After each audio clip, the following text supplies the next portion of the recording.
pinapasalamatan ka namin, niluluwalhati ka namin, sinasamba ka namin, O Diyos. Salamat, Panginoon, na hindi mo po ipinahintulot ang bagyo na dumaan dito sa lugar namin, sa Kawit, Panginoon, o sa iba pang mga bahagi ng Cavite. Thank you, Lord Jesus. At sa lahat ng dinaanan ng bagyong napakalakas, Panginoon, O Diyos, ikaw pagpatuloy na mag-ingat sa mga tao na nasalanta, na nawala ng kabuhayan. Nandun, Panginoon, patuloy mo pong ingatan ang bawat isa. Salamat po talaga, Panginoon, sa iyong kabutihan sa aming buhay. At sa gabi nito, O Diyos, aming pong tinataas sa iyo ang aming mga boses upang kami, Panginoon, ay magpapailan lang ng aming mga pasasalamat, ng aming mga papuri sa iyo. At sa hapong ito, samahan mo nga po kami, Panginoon, sa aming gawain. At nawa, Panginoon, patuloy mo kaming patnubayan, Panginoon, sa gawain ito. At nawa, Panginoon Diyos, ibukas mo po ang aming mga puso, ang aming isipan, sa pakikinig namin ng iyong salita mamayang konti po. At sa ngayon, Panginoon, kami po ay mag-aalay sa iyo ng mga papuring awitin upang ikaw, Panginoon, ay mabigyan namin ng kaluhuran. Samahan mo po kami, Panginoon, sa maulang hapon na ito. At nawa, Panginoon Diyos, patuloy mo kami iingatan sa panahon ito. In Jesus' name we pray. Amen. Tayo po ay patuloy na nakatayo at tayo po ay mag-aawitan.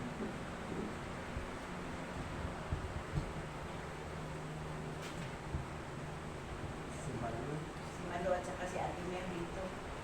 Si Angel, si Angel Pre. O, si Angel Pre.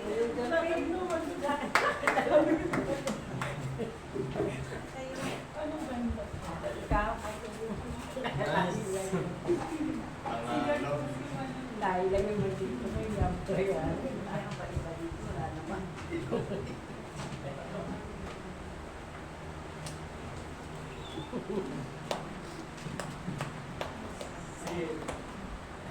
Sila dalawa lang. Bagets lang daw yan. Bulldog na sila. Mapabasa nyo naman dito. Sabi niya ako sila dalawa. Marinis ko ang magkatila.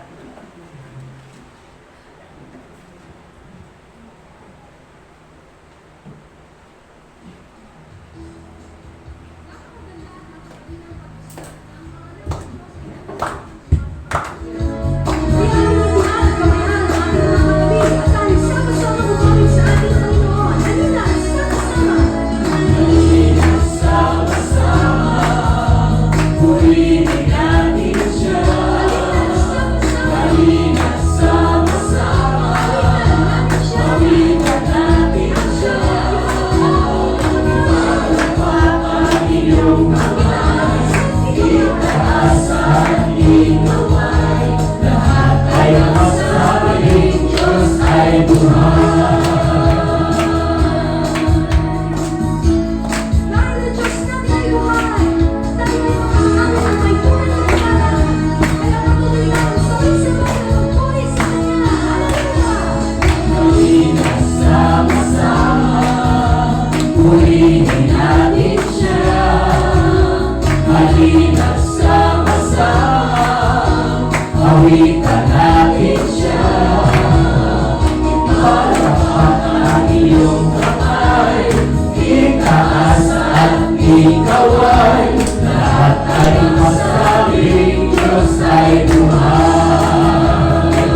Diba? Nagagalak tayo pag may gawain.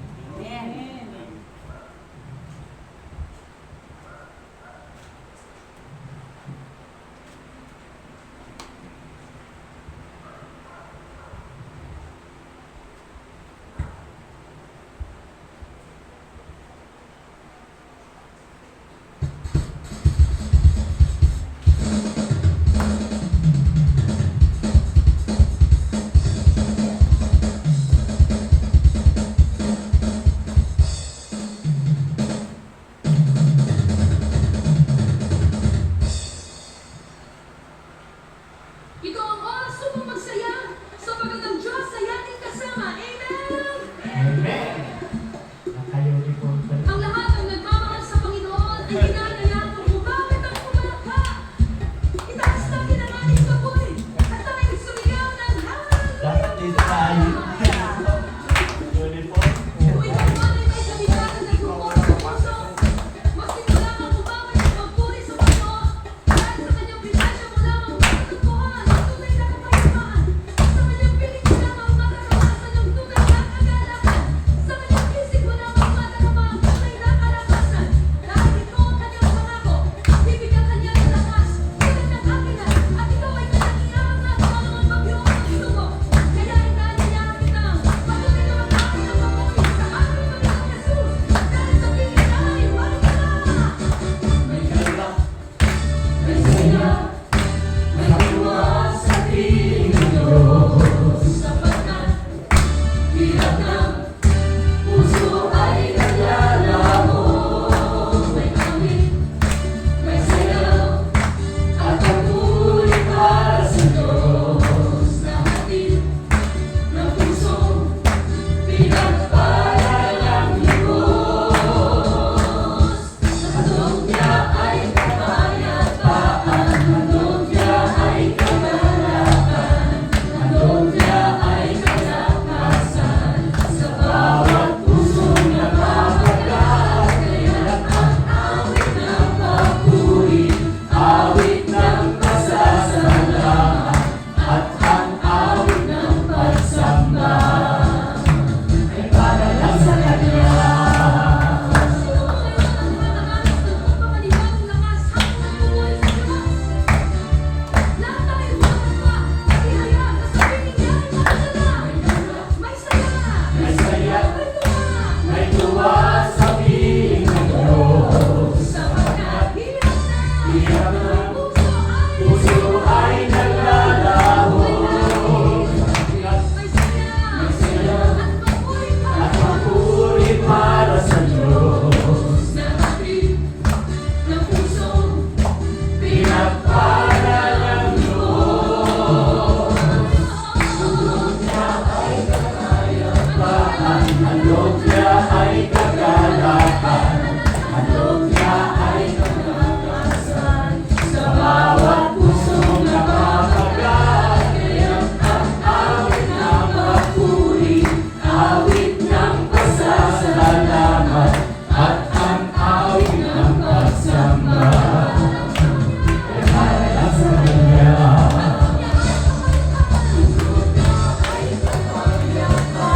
handog niya ay kagalakan, handog niya ay kalakasan. Sa bawat pusong napapagaan, kaya't ang awit ng papuri, awit ng pasasalamat, at ang awit ng pagsamba ay para lang sa Kanya.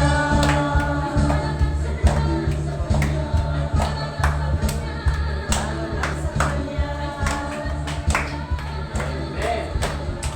Purihin pa ang Panginoon. Here.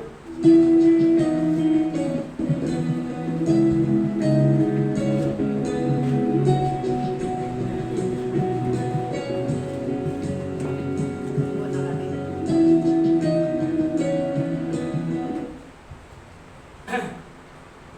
Pwede na po makaupo ang Hello, mic test. Napurihin ang Panginoon. Alam nyo, kahit kakaunti lang tayo, una, ako ay masaya.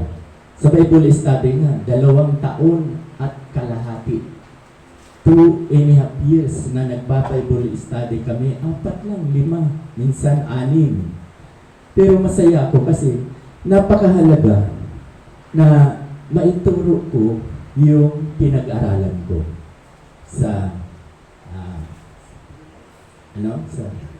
sa New Life, hindi lang sa New Life, sa Silang, sa Philippine Christian University, at pati yung karanasan ko. Kaya ako, masaya. Di ba? Ang sabi nga ng Bible, 1, 2 na nag-uusap, ang Panginoon ay nasa gitna natin. Kaya dito sa atin, kasama natin ang Panginoon. Kasama natin. So, ito ay continuation doon sa message nung linggo, nung nakaraang linggo. No? Babasahin ko po sa inyo. Sa pananampalataya, si Abel ay naghandog sa Diyos ng lalong mabuting hain kaysa kay Cain. Sa pamamagitan nito'y sinaksihan sa kanyang siya'y matuwid na nagpapatutuo ang Diyos tungkol sa kanyang mga kaloob. Ito po ay, diba, sino nakakaalaala ng ating topic last Sunday? 2 kinds of faith. Diba, yung human natural faith na ginawa ni Tomas. Ang gusto niya to see is to believe. Kaya natalo siya. Kasi, di ba sinabi ko nung nakaraling do, believe me and you will see. Maniwala ka sa Diyos, makikita mo. Pero ang ugali ng tao, to see is to believe. Di ba ganon? Maniniwala lang naman ako pag nakita ko. Pag hindi ko nakita, hindi ako maniniwala. Yun ang tawag sa human natural faith. Pero yung supernatural faith, yung ginawa ni Abraham, di ba, inuulit ko lang, ang ginawa ni Abraham, inutusan siya, pumunta sa dakong yun, kahit hindi niya alam, siya ay sumunod. At ang buong kayamanan niya, iniwan niya. Wala siyang bitbit, wala siyang dala. Iniwan niya. Okay, itong si Abel, nababasa niyo naman, si Abel ay naghandog. At ang sabi, ang hinandog niya ay napakainan. Ang paghandog po kasi talaga ay dapat ibigay natin yung the best. Halimbawa, tulad ngayon, darating na December 8, mayroon po tayo Christmas party. Di ba? Bakit tayo may party? Di ba may birthday? Sino ang may birthday? Sa buwan ng December? Si Jesus. Siya ang may birthday. Di ba pag mahal natin sa buhay? Di ba? Pag birthday, ririgaluhan natin. Niririgaluhan po natin. Kaya, maaaring sa susunod na linggo or mamaya kung gusto nyo na, bibigyan ko kayo ng envelope na red, kulay red. Nakikita po ninyo yan, box na yan, para po yan sa building in lot. O, yung huli kong balita, ang laman ng box na yan na nasa bangko, 76,000. Pagkatapos, November, December, ngayon po, ay 95,300 ang nasa BPO bangko. So, diyan po natin ihuhulog ang sobre simula December 1 at December 8, December 15, December 22. Wala pong amount. Yung bukal sa inyong kalooban. Siyempre, reregaluhan mo si Lord the best. No? Katulad nung kay Abel, ibinigay niya yung the best, kaya siya ay naging righteous. Hindi naging righteous si Abel sa pamamagitan ng paghandog. Nakukuha po ba natin? hindi siya naging righteous, hindi siya naging matuwid sa paghandog. Kundi, nandoon yung kanyang paniniwala, yung kanyang pananampalataya na supernatural faith. Yun ang nakita ng Diyos sa kanya. Kaya siya ay naging righteous. Bakit? Mababasa nyo naman, si Cain, hindi tinanggap ang kanyang handog. Kasi, maaaring yung hinandog niya dahil farmer siya, mga kinuha niya mga bunga, baka may bulok-bulok pa, may uod. Yun ang hinandog niya dahil susunugin lang naman. Di ba? Pero si Abel, ang hinandog niya yung mabubuting klase ng karning baka, maaaring tenderloin, sirloin, o kaya porterhouse. Yun ang kanyang hinandog. Kaya, sa pananampalataya, by faith, naging righteous. Sa langit siya. Si Cain, sabi nga sa 1 John chapter 3 verse 12, si Cain ay anak ng dyablo dahil pinatay niya si Abel. Okay. So, itutuloy ko yung pagbasa.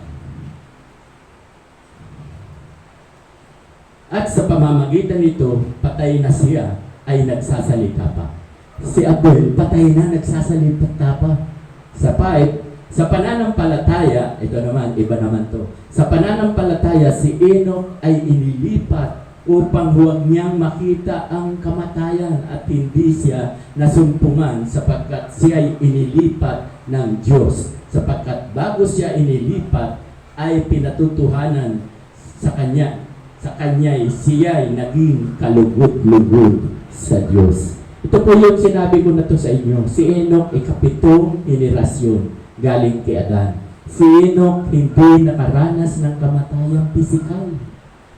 Si Enoch dinala sa langit, nilipat sa langit nang hindi namatay. Dalawa lang po yan. Si Propeta Elijah, si Elias, nakasakay pa sa karwahe. Nabanggit ko na rin to, nire-review ko lang. Nakasakay pa sa karwahe papunta sa langit. So, maganda po ang kinahinatnan nila. Okay, so,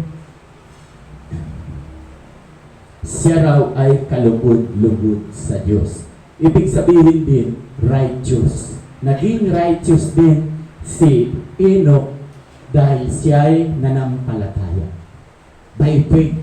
Wala pong magiging righteous pag hindi ka nanampalataya. Kaya kailangan talaga ang faith. Sa 6, at kung walang pananampalataya, ay hindi maaaring maging kalugod-lugod sa Kanya, sapagkat ang lumalapit sa Diyos ay dapat sumampalatayang may Diyos, at siya ang tagapagbigay ganti sa Kanya'y nagsisihanap. Kaya kailangan po talaga ang supernatural faith. Kasi maraming nananampalataya na hindi saved. Naniniwala ba kayo sa sinabi ko? Halimbawa na lang, may mga tao na nananampalataya siya sa sarili niya. Di ba, yung Kawikaan 3:5, ano ang sabi doon?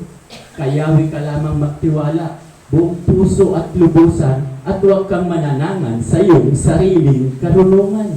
Marami pong tao magpahanggang ngayon. Hindi kinikilala ang Diyos. Ang kinikilala niya, magaling siyang dumiskarte, magaling siyang maghanap ng pera. Bolero siya, mabula, ma-PR siya, di ba?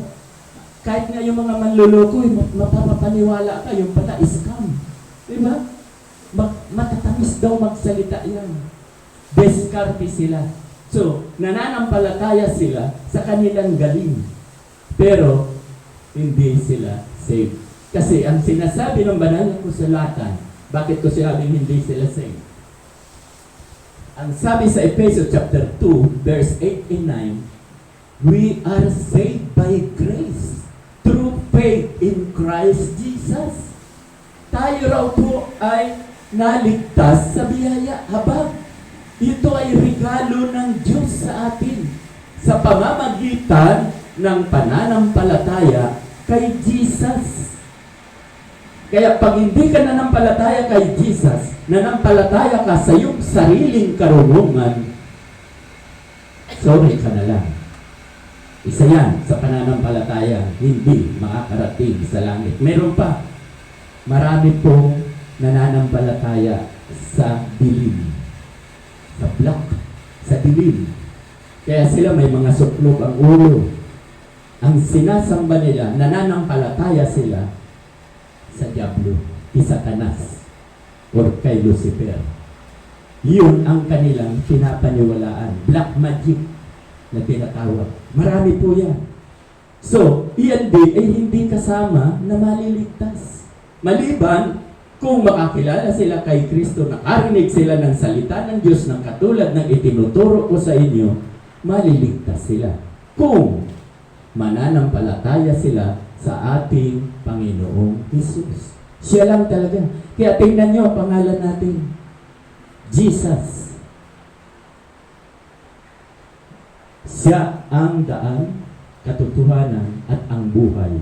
Walang makapupunta sa Ama kung hindi sa pamamagitan ni Jesus. Kaya kailangan natin ng Jesus. Manampalataya tayo kay Jesus. Okay. 7. Sa pananampalataya, sinuwi ng paunawaan ng Diyos tungkol sa mga bagay na hindi pa nakikita. Dahil sa banal na takot ay naganda ng isang daong sa ikaliligtas ng kanyang sambahayan na sa pamamagitan nito ay hinatulan niya ang sanlibutan at naging tagapagmana sa katwiran na ayon sa pananampalataya. Sinuwi ang pangatlong naging righteous. Sinuwi, Sunua, ay ikasampung henerasyon galing kay Adan. Kay Adan, si Enoch, ikapito, siya ang pangalawa. Dahil si Abel ay nauna, pangalawa si Enoch, pangatlo itong Sinuwi. Sa Hebreo, mababasa po na yan. Nakikita nyo naman sa baba. No, Hebreo chapter 11. Okay. So si Juan, si Noe, nanampalataya. At wala kayong napansin, diyan pa lang nagpapasimula na yung itinuro ko sa inyo na simula kay Abraham, Pacquiao. Sino nakakatanda? Mababasa sa 1 Corinthians chapter 7 verse 13-14 na ang salvation simula kay Abraham, buong pamilya na.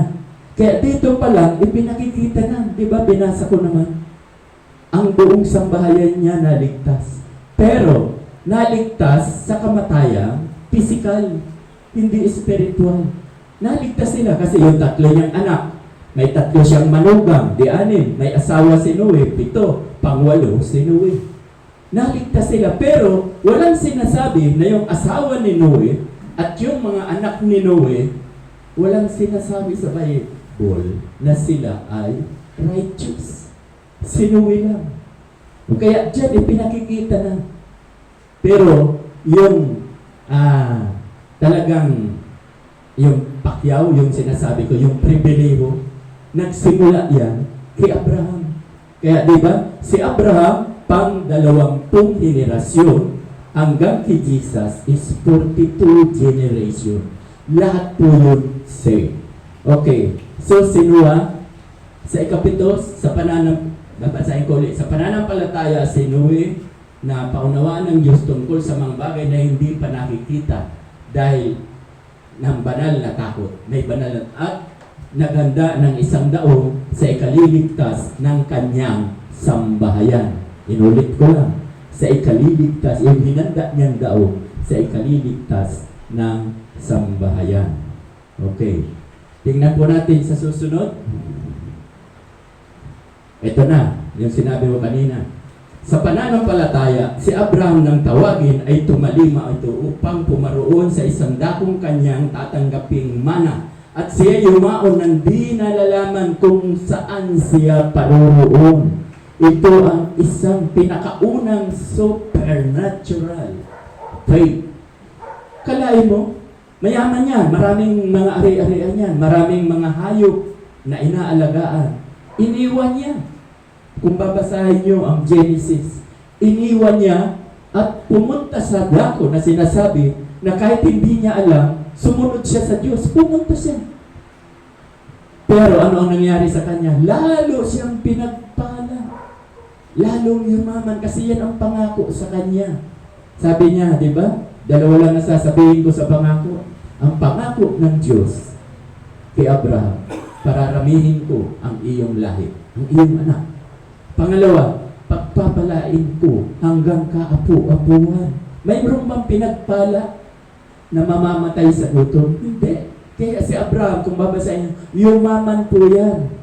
At isa pa ng pagsubok sa kanya, kaya mahal na mahal siya ng Diyos. Sige, si Isaac, kaisa-isa mong anak kay Sarah, ihandog mo sa akin. Kayo, kaya nyo? Kaya nyo gawin ng anak nyo kaisa-isa? Pag sinabing ihandog, papatayin. Pero si Abraham hindi, nag-atubili. Talagang sinunod niya, papatayin niya na. Nung akmang sasaksakin na si Isaac, nakarinig siya ng busis galing sa langit. Huwag mong sasaktan. At least napatunayan na ng Diyos na talagang si Abraham ay susunod sa utos ng Diyos. Mahal na mahal ni Abraham ang Diyos. Kaya napangakuan siya. Siya lang ang anak niya hanggang kaapu-apuhan. Say, uulitin ko, sinabi ko na sa inyo. Romans chapter 11 verse 26. As it is written, all Israelite are saved. Sapagkat nasusulat, lahat ng Israelita, Hudyo na lahi ni Abraham, maliligtas.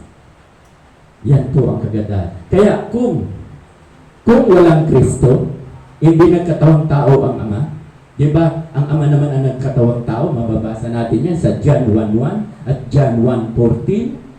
Mababasa po natin dyan, sapagkat sa pasimula ay ang salita, at ay salita ay Diyos. At ang salita ay naging tao. Si Kristo sa John 1:14. Naging tao siya. Bakit? Para ihandog. Ito na ang pinapakita. Ito ang the best na handog ng Diyos para sa atin. Hinandog niya ang walang kapintasan. Firstborn, si Jesus ay unang ipinanganak. No? Firstborn. At sabi sa banal na kasulatan, walang kapintasan, walang kasalanan. So, napakagandang handog. Katulad ni Abel na ang hinandog niya ay walang kapintasan. Kaya katanggap-tanggap sa Diyos. Kaya, kung hindi hinandog si Kristo, hindi siya namatay, kawawa tayo. Impyerno tayo lahat. Gusto niyo ba ma-impyerno tayo? Napakainit. No? Kawawa tayo. Kaya, thank God, ang plano nga ng Diyos, mamatay si Kristo sa krus. Kaya, nung mamatay siya, kasalanan niyo at kasalanan ko, inako ni Jesus. Kaya, kung inako ni Jesus, wala ka ng kasalanan, wala na rin akong kasalanan. Kuha na tayo. Huli na. Diba? Ang sabi sa 2 Corinthians 5:21, si Jesucristo ay walang kasalanan, subalit dahil sa atin, dahil sa inyo at sa akin, siya'y ibinilang na makasalanan upang tayo ay mapapaging righteous, mapapaging banal. Dahil nakipag-isa tayo kay Jesucristo, we are now holy. Ang sabi nga sa 1 Corinthians chapter 3 verse 16, 17, sa 16, we are a temple of God. Sa 17, we are sacred. Tayo ay banal. Sino man ang magwasak ng aking templo, ang sabi ng Diyos, wawasakin niya rin. Paano para mawawasak ang ating templo? Yung may bisyo ka, o inom ka ng inom ng alak, sigarilyo ka ng sigarilyo, sinisira mo. Karamihan, yung bayaw ko, 55 years old, patay na. Kaya inom. Paggising na paggising, iinom sa umaga. Ayun. Di ba ang utos ng Diyos? Mababasa natin sa Mark chapter 12, verse 30, 31. Ang utos ng Diyos Love the Lord your God with all your heart, with all your soul, with all your mind, and with all your strength. Second is this, love your neighbor as yourself. Mahalin daw natin ang ating sarili, utos. There is no commandments greater than this. Wala nang hihigit pa sa utos, kundi iyang dalawang yan. So, kung ang utos niya, mahalin natin ang ating katawan, susunugin mo ba ng sigarilyo? Susunugin mo ba ang atay mo ng alak? Mamamatay ka kagad.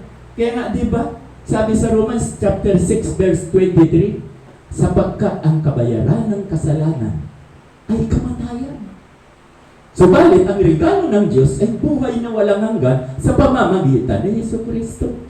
So, tingnan mo, mga sikat pang artista. Patay na. Si Mark Hill, 50 flight na. Sinong yung sikat na artista? Si Rudy Fernandez, 50 plus lang. Kasi manginginom, lalo na yung isa, yung gwapo na laging kontrabida. Sino yun? Yung laging kontrabida, gwapo siya. Wala na rin, patay na. O si Kuan, patay na rin. Yung, di ko kayang tanggapin. Di ba? Sino yan? Patay na rin. Kaya inom. Inom ng beer. Kaya, kung hindi natin mamahalin ang buhay natin, sisirain natin ang buhay natin, itong templo ng Diyos, sinira natin. Basahin nyo sa 1 Corinthians chapter 3, verse 17. Sisirain din ng Diyos ang templo. Mamamatay ka nang wala sa oras.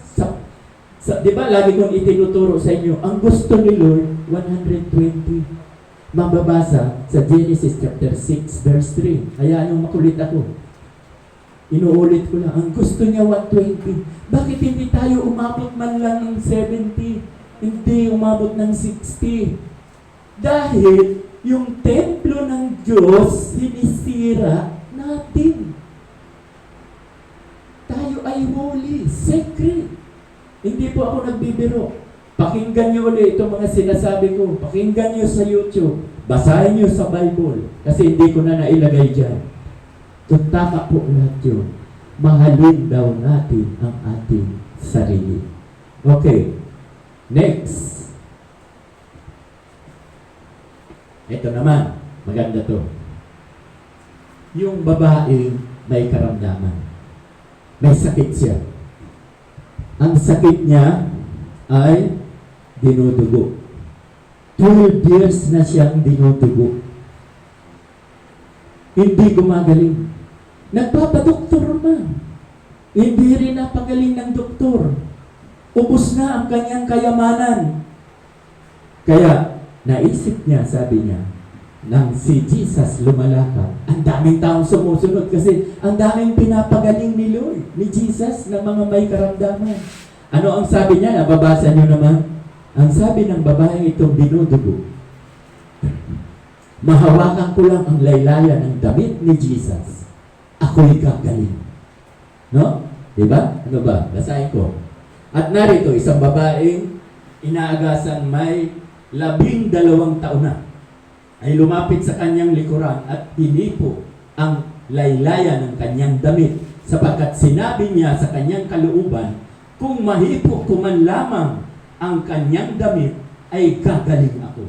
Datatpo at paglingon ni Jesus at pagkakita sa kanya ay sinabi, anak, laksan mo ang iyong loob. Pinagaling ka ng iyong pananampalataya at gumaling ang babae ng araw na yun. Pinagaling siya ng kanyang pananampalataya. Di ba ang ating topic? Two kinds of faith. Human faith and supernatural faith. Itong babae, super. Kasi yung belief niya, yung belief niya, yung paniniwala niya na mahipo man lang ang laylayan, pagagalingin siya. O at anong sinabi ni Jesus? Pinagaling ka ng iyong pananampalataya. Kaya, pero huwag niyong Baka ma-mislead. Baka sabihin nyo, ay, yung doktor, hindi siya napagaling. Hindi na rin kaya ako magpa-doktor. Di ba? Mali po yun. Extreme po yun. Ang doktor, inilagay ng Diyos para sa atin. Kasi marunong ang Diyos. Kung lahat lalapit sa Kanya, lalo na ngayon, paano lalapit? Hindi nakikita. Pero, totoo. Extreme, pero hindi pwedeng ituro. Marami pong nangangaral niya. Hindi na kailangan magpa-doktor. Di ba? Hindi na kinakailangan magpa-doktor dahil itong ng talatang ito. Tingnan mo, hindi na pagaling ng doktor, mahipo lang ang laylayan gumaling. Hindi. Pinagaling siya sa pananampalataya. Sa paniniwala niya. Supernatural faith.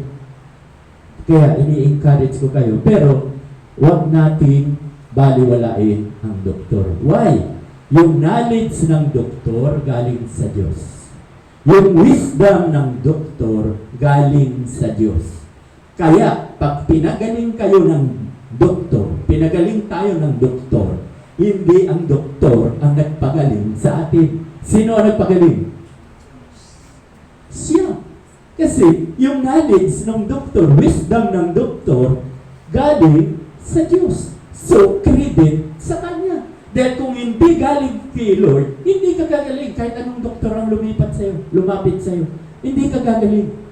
Kasi, wala siyang karunungan. Wala siyang wisdom. Wala siyang knowledge. Iyang knowledge na pinag-aaralan nila, galing sa Diyos yun. Tulad ni Kuya na mag-a-abroad, nakapasa yan. Diba? Yung karunungan niya, galing sa Diyos. Kaya sa Diyos ang papuri. Dahil kung walang Diyos, hindi mo makakamtan itong hanap buhay mo. First time ba yan o second? O, second na. So, ibig sabihin, magte-third na. Kasi siya na may pagkabingi ako. Third na. So, yan, lahat ng trabaho natin, kaloob ng Diyos yun. Gift sa'yo. Kaya dapat kang laging magpasalamat sa Diyos.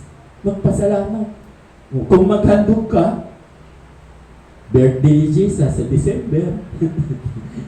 Sa bagay, wala pang trabaho. Pwede naman pagbalik.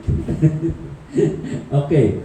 So, dadatpuat paglingon ni Jesus at pagkain sa kanya, sinabi, anak, laksan mo. Okay, tapos na dyan. Ito, na mga araw na yaon, may sakit na ikamamatay si Haring Ezekias. Ang usapan natin, 5:30 tayo nag-umpisa, 6:30 tayo magtatapos. Si Haring Ezekias po, mabuting hari. Ang tatay niya, hari din, si Haring Akas. Si Haring Akas, ayon sa Bible, pag binasa nyo ang second Kings, pag binasa nyo, si Haring Akas, masamang hari. Kaya, nang mamatay si Haring Akas, yung tatay ni Haring Ezekias, hindi siya inilibing sa libingan ng mga hari. Hindi siya pinasok. Si Haring Ezekias, kasi si Haring Akas, ang simbahan niya, maraming Diyos-Diyosan. Maraming revolto. Doon sila nananampalataya. Galit na galit ang totoong Diyos sa mga revolto. Dahil itong revolto, ginawa lang yan ng mga tao. Ginawa lang yan ng tao, ginawang hanap buhay. Ganyan po ang lolo ko. Ang lolo ko sa Naga City, ang trabaho niya, malaki pa sa akin, matataas pa. Nasa krus na kapako si Jesus. Yun ang hanap buhay niya. Alam mo ba, mababasa niyo sa awit? Basahin niyo yan sa awit, hindi ko na pinalista. Awit 115, verse 2 hanggang 9. Ang sabi ko doon, kayong mga gumawa ng revolto at naniniwala sa revolto. Dalawa, yung gumawa at yung naniniwala. Di ba maraming naniniwala, pupunasan pa yan, lalagyan pa yan ng sampagita, luluhuran yan, sasambahin yan. Pag ginawa mo yan, naniniwala ka. Lahat ng naniniwala dyan, ano ang sabi niya? Isinumpa ko. Ang sabi niya, magiging katulad siya ng rebulto na may mata, hindi makakita. Mayroon siyang tainga, hindi makarinig. Mayroon siyang bibig, hindi makapagsalita. Nangyari po yun sa lolo ko. 10 years nakaratay. Pati yung anak niya. Kasi pag hindi mo minahal ang Diyos, hanggang ika-4 na salin lahi, mababasa po natin yan sa Exodus chapter 20 verse 5. Pag hindi mo minahal ang Diyos, up to 3rd and 4th generation, nasa ilalim ka ng sumpa. Diba? Na-example ko na yan sa inyo. Kung ang lolo ko ay gumagawa ng rebulto, nasa ilalim mo ng sumpa. Damay yung anak niya, yung tatay ko. At damay ako. Pangatlo pa lang ako. At yung anak ko ngayon, pang-4, damay lahat yan. Pero, dahil ako ay nanampalataya sa Diyos, naputol yung sumpa. Kaya, yung lolo ko at asawa niya, 10 years bago namatay. Nakaratay. Nakakita ba kayo na nakaratay na inuuod na ang likod? Yung lola ko. Kasi, yan pala, nagsusugat ang likod pag laging nakahiga. May paa, hindi makalakad. Yung mata, may mata, nabulag na. Sa katandaan, nakakabulag pala yan. Si Jacob, nabulag. Si Jacob, na anak na apo sa tuhod ni Abraham. Dahil ang anak ni Abraham, si Isaac, apo lang pala. At si Isaac, At si Isaac, anak niya si Jacob, apo lang. Si Judah ang apo sa tuhod. Okay. So, ba't ko nabanggit yun? Dahil ako ay apo ng lolo ko, kung hindi ako nakakilala kay Jesus, kung nasa Diyos-Diyosan pa rin ako. Kasi ang bahay namin noon, ang laki ng altar, ang laki ng krus, nakabako si Kristo. Ang laki. Kung hindi ako nakakilala, isinumpa ako, magiging katulad ako ng Diyos na may mata, hindi naman nakakakita. May bibig, hindi makapagsalita. May ilong, hindi makaamoy. May tainga, hindi makarinig. Nangyari po yan sa lolo ko. Kasi, sa Diyos-Diyosan. Balik natin dito. Si Haring Ezekias ay pinuntahan ni Isaias. Nababasa nyo naman. Nang pumunta si Isaias, sabi niya, yumabang kasi si Haring Ezekias. Yumabang siya, pero napakabuti niya sana. Kaya ang sabi, 3 araw na lang ang buhay mo, mamamatay ka na. Ito naman ang nang marinig ni Haring Ezekias. Nang marinig niya, sabi ni Haring Ezekias, lumuhod siya. Lumuhod, umiyak, nakita at nanalangin. At nakita ng Diyos, no? Babasahin ko na lang para mas maganda. Nang mga araw na yon ay may sakit na ikamamatay si Ezekias. At si Isaias na propeta na anak ni Amos ay naparoon sa kanya at sinagsabi sa kanya, ganito ang sabi ng Panginoon, ayusin mo ang iyong bahay sapagkat ikaw ay mamamatay na, hindi na mabubuhay. Idinalangin ko sa... Ito naman ang sagot ni Haring Ezekias. Idinadalangin ko sa iyo, O Panginoon, na iyong alalahanin kung paano ako lumakad sa harap mo sa katotohanan at may dalisay. Marunong si Haring Ezekias. Sabi niya, alalahanin mo naman yung mga ginawa ko. Diba pinaalis niya yung mga rebulto? Pinaalis niya, nilinis niya. Diba si Haring Akas, makasalanan, hindi nakapasok sa mga libingan ng mga hari. Pero si Haring Ezekias, mabubuti ang ginawa. Kaya lang ang problema, nagyabang. Basahin natin sa Kawikaan. Mayroong 7 bagay na galit ang Diyos. Una, yung kayabangan. Naughty eyes. Yung palalo. Palalo. Pag sinabing palalo, mayabang. Galit na galit ang Diyos na mayayabang. Kaya, sabi sa kanya, 3 araw ka na lang mamamatay. Pero marunong si Haring Ezekias. Nanalangin siya, lumuhod siya. Umiiyak pa. Alam niyo ba pag umiiyak tayo, kung may problema tayo, umiyak tayo sa Panginoon, tutubunin ka. Katulad nung nangyari kay Moses. Yung mga Israelita sa panahon sa Egypt, 40 years na alipin Israel. Umiiyak na yung mga Israelita dahil pinahihirapan. Sila, maraming ginagawa silang building na sila lang at ginugutom pa. Kaya umiiyak. Kaya narinig ng Diyos, umiiyak. Sabi niya, Moses, uutusan kita. Alisin mo sa pagkaalipin ang mga Israelita. Yan ang aking bayan. Di ba nagtagumpay siya? Tagumpay si Moses. At hindi lang yan. Si Penina at Ana. Si Penina po ay may asawa. Sino nga yung asawa niya? Natatandaan mo? Penina, Ana. Parehong babae. Kasi noon pwede mag-asawa ng dalawa. Pero si Ana, walang anak. Si Penina, 5 ang anak. Iyon pala, ang ugali nila noon. Pagdating ng last year, no? Anong ibig sabihin ng yung bagong taon, nagsisimba sila at hahandugan ni nung asawa, si Penina, ng 6 na party. Kasi yung 5 anak, tig-iisa, pang-6 yung Penina. Si Ana, isa lang binibigay. Alam nyo naman, pagdating sa pera, ang tao naiinggit.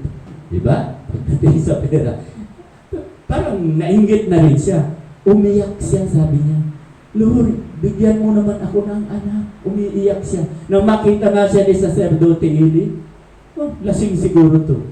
Paiyak-iyak pa. Hindi lasing, talagang totoo. At sino ang naging anak ni Ana? Propeta Samuel. Si Samuel ang anak niya. Binigyan siya. Kaya hindi lang si Samuel, nagkaanak pa ulit. So, ang ibig kong ipakita natin dito, kung tayo ay may problema, sa Diyos tayo lumapit. By faith, paniwalaan natin. Ibibigay yan.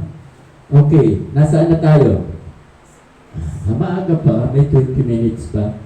Ang sabi niya, idinadalangin ko sa iyo, O Panginoon, na iyong alalahanin kung paanong ako'y lumakad sa harap mo sa katotohanan at may dalisay na puso at gumawa ng mabuti sa iyong paningin. At si Ezekias ay umiyak. Umiyak ka na mainam. Diba sa huli, mabasa? Umiyak siya ng mainam. O, kaya ang nangyari, sabi ng Diyos, mauwain eh. Oh, Propeta Isaias, balik! Balik ka! Diba? Ang sabi, bumalik ka ulit at sabihin mo kay Ezekias na pangulo ng aking bayan kasi siya ang hari ng Israel, kaya siya, ang Israel kasi, bayan ng Diyos. Sabihin mo sa pangulo ng aking bayan, ganito ang sabi ng Panginoon ng Diyos ni David, na iyong magulang, aking narinig ang iyong panalangin, aking nakita ang iyong luha. Narito, aking pagagalingin ka sa 3 araw ay sasampa ka sa bahay ng Panginoon. At aking idadagdag sa iyo, sa iyong mga kaarawan ay 15 taon. O ilang taon ang idinagdag sa kanya na samantalang dapat 3 araw, patay na lang siya.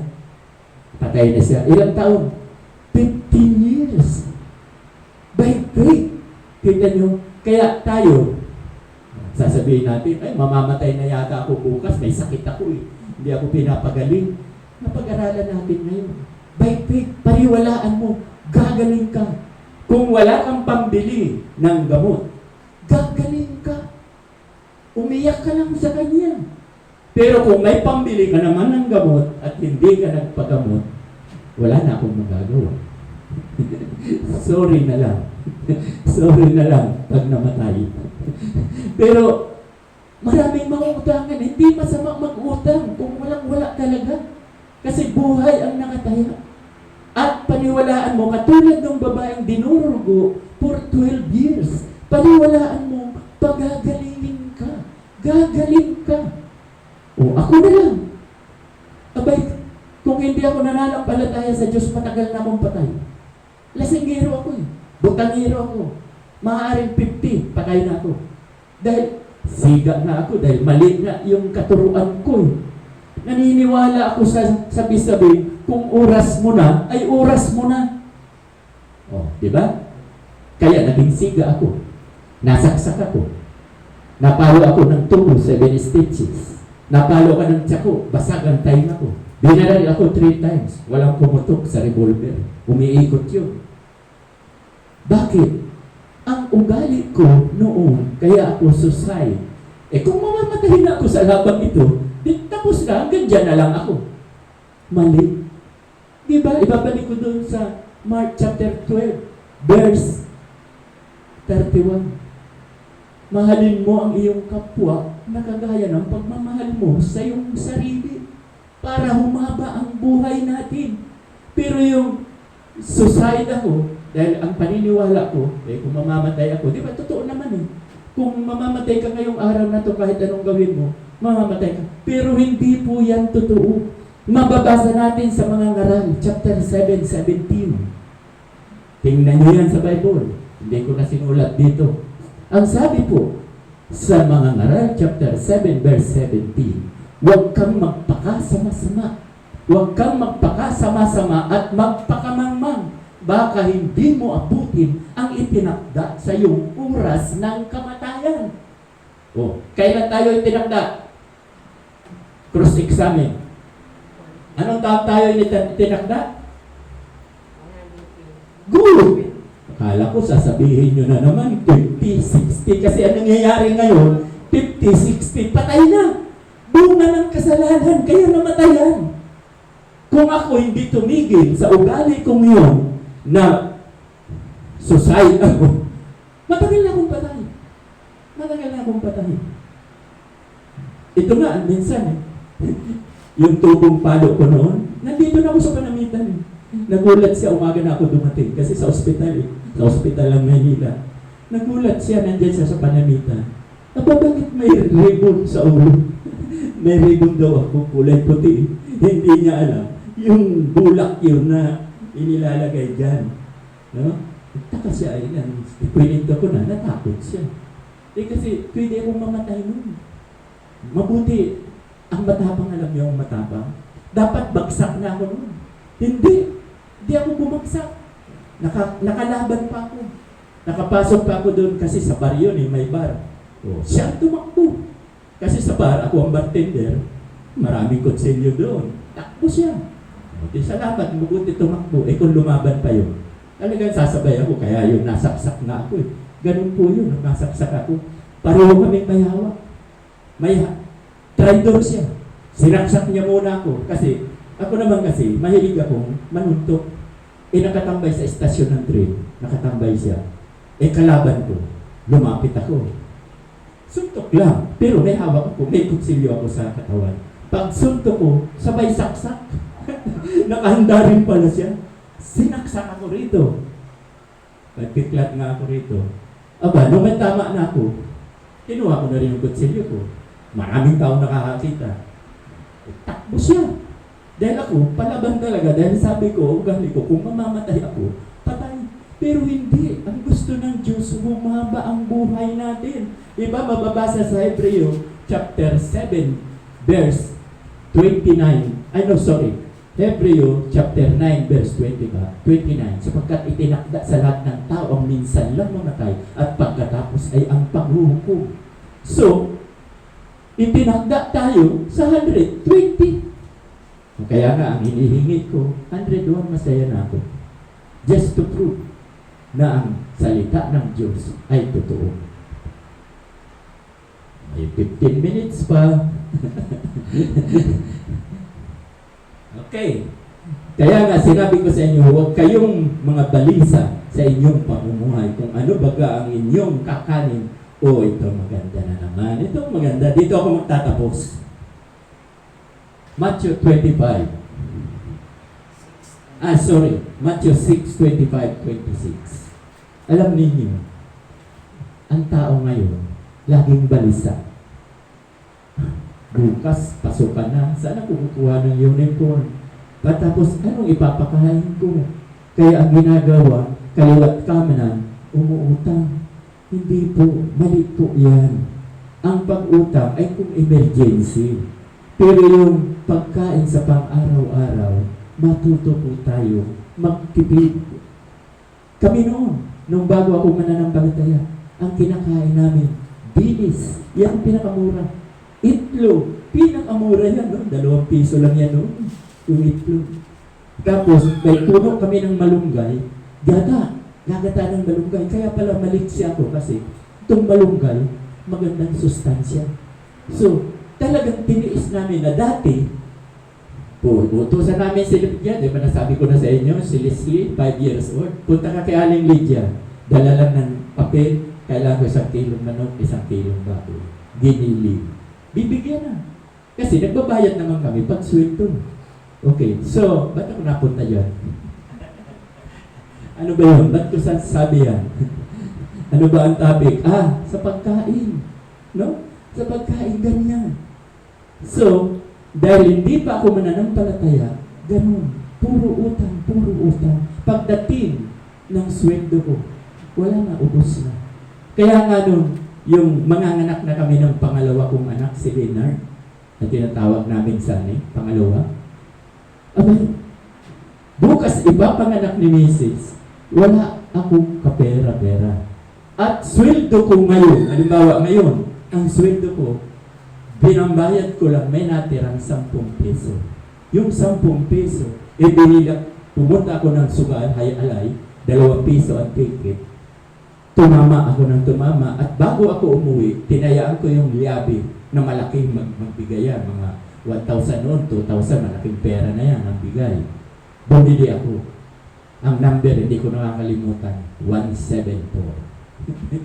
Yung number na yan. Nanalo. So, Mrs., ito nasa dyaryo. Panalo ako, pwede ka nang manganak. Nanganak na. Diba? Nanganak na. Pero huwag niyo akong gagayahin, sugal yan Hindi tama yan. Kasi hindi pa ako mananampalataya noon. No? Sugarul, mandaraya, siga, lasinggero, botangero, babaero. Diba?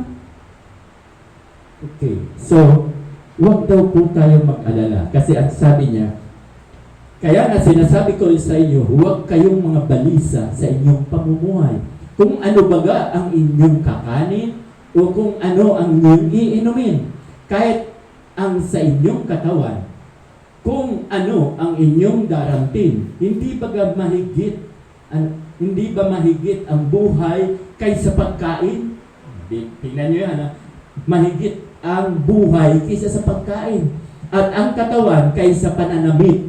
26, masdanin nyo ang mga ibon sa langit na hindi sila naghahasik ni nagsisigapas ni nagtitipon man sa mga bangan, at sila'y pinakakain ng inyong amang nasa kalangitan. Hindi baga lalong mahalaga, higit ang halaga ninyo kaysa kanila. Ibig sabihin, mas mahalaga tayo kaysa sa mga ibon. Ang ibon nakakain sa oras. Hindi naman nagtatanim. Tayo, may isip na kapagtatanim tayo. Kaya huwag daw tayo mag-alala sa kanin. Ang sabi nga ni Pablo, huwag niyong pakanin ang mga taong tamad. Yun lang naman ang problema. Kaya tayo naghihirap dahil tamad. Diba? Ang sabi ni Pablo, huwag niyong pakanin ang mga taong tamad. Dapat talaga naghahanap buhay. Okay, so, maliwanag na sinasabi na huwag tayong mag-alala. Basta maniwala lang tayo. Ito na ngayon sinasabi ko sa inyo. Simula nang maging believers kami ni Mrs., pinagpala na kami. Dahil yan ang pangako ng Diyos kay Abraham. Di ba ano sabi yung pangako? Mababasa sa Galatia chapter 3 verse 29. Kung kayo'y kay Kristo, kabilang ka na sa lahi ni Abraham, at lahat ng ipinangako ng Diyos kay Abraham, matatanggap din natin. Pagpapalain tayo hanggang kaapu-apuhan. Hahaba ang buhay natin. Pararamihin tayo. Yan. Kaya, kung tayo ay may Diyos, yan po ang mangyayari. Kaya lang, kung nagtanim ka ngayon, antayin mo, mamunga. Hindi pwede nagtanim ka ngayon, bukas aani. Nakuha ba natin? 10 taon bago kami pinagpala. Si Pastor Dan, yun din ang patotoo niya, 10 taon. Si Kibuloy, yun din ang sabi niya. Magbigay kayo ng ikapo, pagpapalain kayo after 10 years. Kaya lang, no? Mali si Kibuloy. Okay, so, ito panghuli. Nang magkagayon, inahatid ng Espiritu Santo si Jesus. Ito, yung sa ilang, sa Matthew chapter 4, 1 to 4. Diba? Ang sabi rito, nang magkagayon, inahatid ng Espiritu Santo si Jesus sa ilang upang siya ay tuksuhin ng dyablo. At nang siya ay pagay ayuno, 40 araw. Ibig sabihin ayuno, 40 araw hindi siya kumain. No? 40 araw. At 40 gabi, sa wakas ay nagutom siya. Kaya ba natin yun? 40 days, 40 nights, hindi nakain. Yung isang araw nga lang nagagalit ka na, mainit na ang ulo mo. Isang tanghalian lang, hindi ka nakakain, galit ka na. Ito si Jesus, 40. Kaya lang baka sabihin, Diyos yan eh. Pero ipinakita niya. Nakita niyo yung sa bagyo, yung natabunan ng building. 26 days walang pinakain sa ilalim ng lupa. Buhay ng mahukay. Buhay. Ano nang tinanong siya, ay anong kinakain mo? Anong iniinom mo? Wala. Yung ihi niya, ang iniinom niya. Kaya, ganun. Nabuhay, 26. Tayo, isang tanghalian lang hindi ka makakain, galit na ka na. Mainit na ang ulo mo.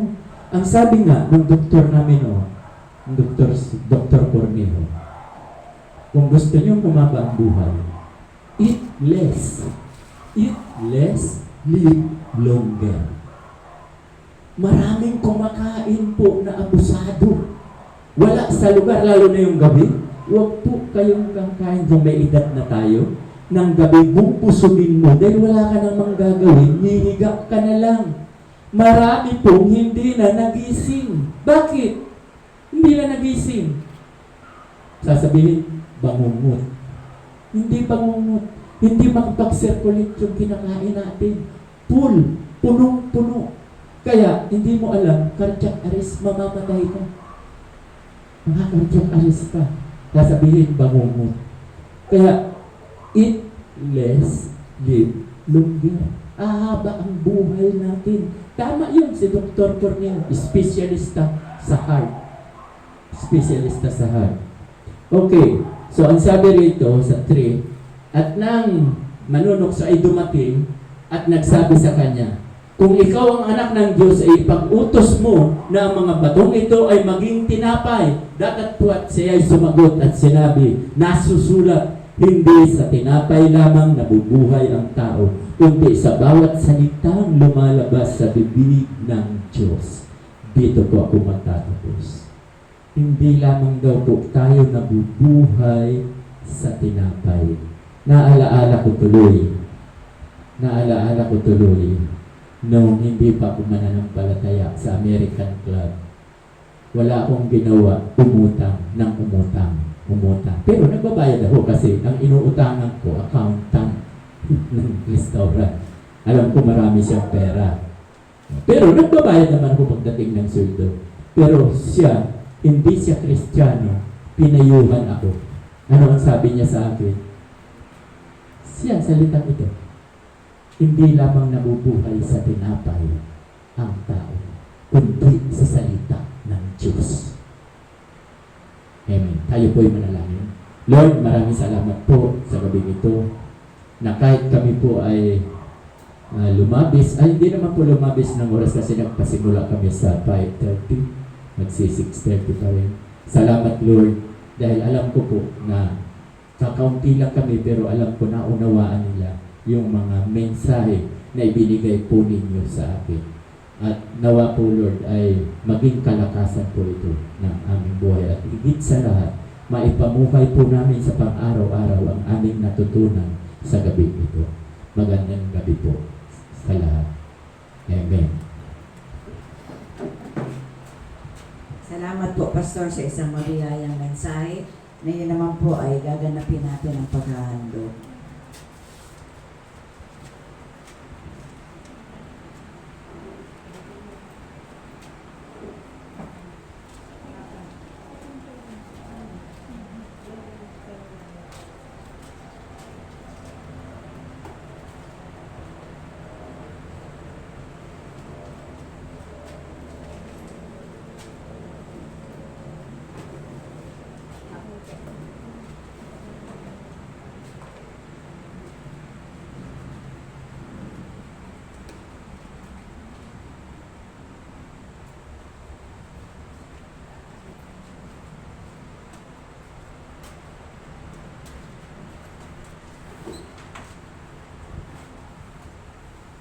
Tayo po'y manalangin, dakilang Diyos, salamat po sa gabing ito.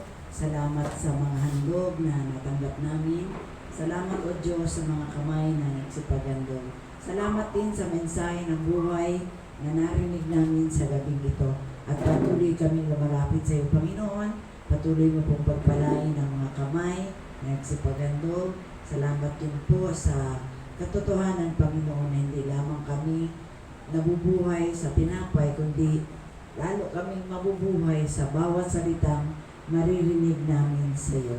Thank you po, Panginoon, sa gabing ito. Nawa ang buong magdamag ng aming pagpapahinga ay maging payapa, Panginoon. Salamat, O Diyos, na ang hangin na dala ng bagyong Pipito ay patuloy mo pong pinapayapa. Nawa sa buong magdamag ay patuloy mo po kaming biyaya na isang masarap na pahinga, Panginoon, at ibangon mo kami sa araw ng bukas ang taglay ang panibagong lakas at buhay. Inadalangin namin patuloy, Panginoon, ang mga kapatid namin na wala dito sa oras na ito, na o Diyos, patuloy mo po silang paalalahanan, Panginoon, sa kahalagahan na marinig nila ang salita mo. At salamat po sa bawat isa na nakasama sa isang masayang pananambahan sa gabing ito. Ito po ang aming dalangin. In Jesus' mighty name we pray. Amen. Sa ating pong pagpapatuloy, tinatawagan ko po si Pastor para sa panalangin at basbas.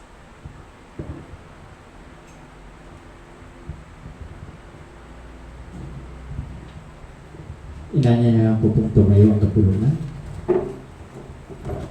Lord, maraming salamat po sa gabing ito. Maraming salamat sa mga pagpapala patuloy po ninyong pinadadaloy sa bawat isa sa amin.